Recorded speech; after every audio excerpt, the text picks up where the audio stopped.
It began with a sound so sharp, so unnatural, that it cut through the stillness of the night like glass shattering in an empty room.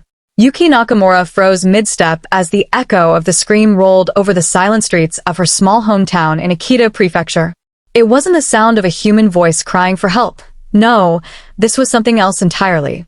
High-pitched, hollow, and filled with a strange vibration that made the air feel heavier. The villagers called it SAKEBI, the scream that came from the cursed hill beyond the Torii Gate. They said if you heard it once, it would haunt your dreams, twice, and it would follow you home. 3 times, and you would never wake up again. Yuki had always thought it was just an old superstition, a ghost story meant to scare children into staying away from the forest after dark. But that night, she was walking home alone from her shift at the small ryokan where she worked, and the scream came again, closer this time. Her breath caught in her throat. She turned her head slowly toward the hill in the distance. Through the faint mist, she could just barely see the shadow of the Torii Gate, its vermilion paint faded and peeling, leaning like it was too tired to stand. Behind it, the darkness was thicker, as though the forest itself was swallowing the moonlight. She quickened her pace, her Geta sandals clacking softly against the stone path. The air felt colder now, the cicadas suddenly silenced.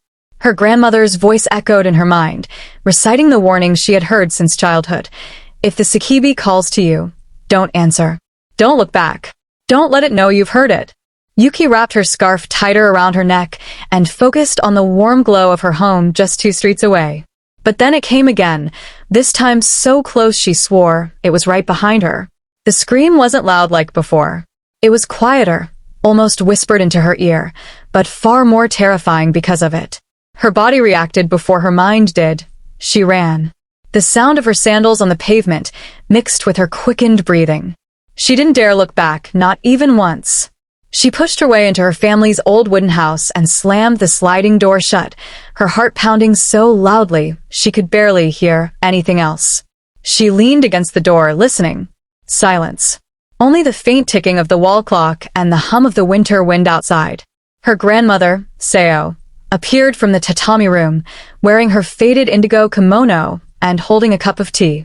You heard it, didn't you? She asked, her voice trembling slightly. Yuki opened her mouth to deny it, but the words wouldn't come. Her silence was answer enough.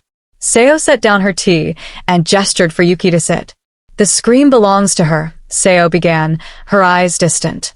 Long ago, before this town even had a name, there was a woman who lived beyond the Torii Gate. She was called Akane. People said she was a shrine maiden, though she had no shrine. She lived alone, and some said she could speak with the dead. During a long and bitter winter, the villagers blamed her for the sickness that took their children.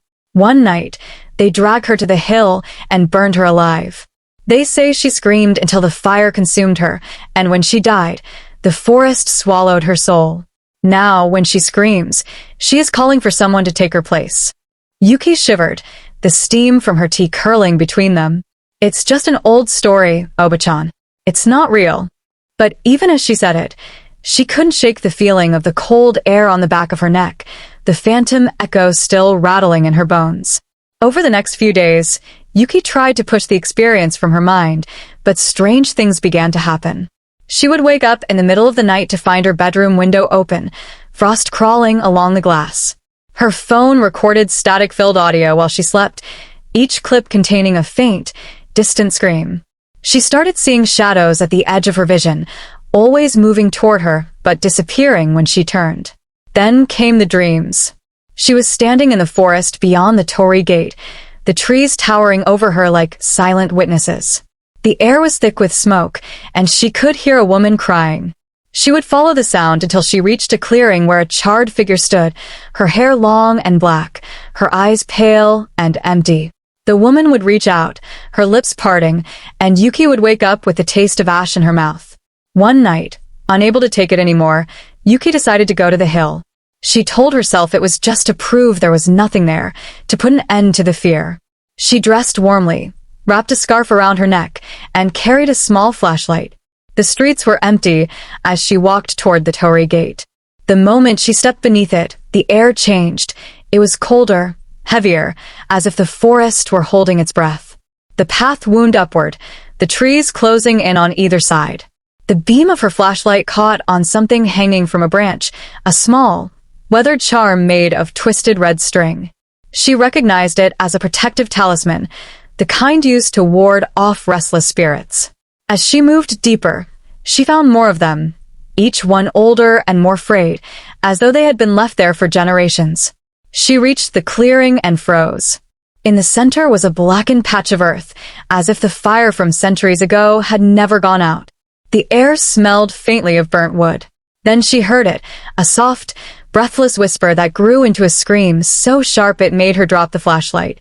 It rolled through the forest, echoing again and again until it felt like it was coming from inside her own skull.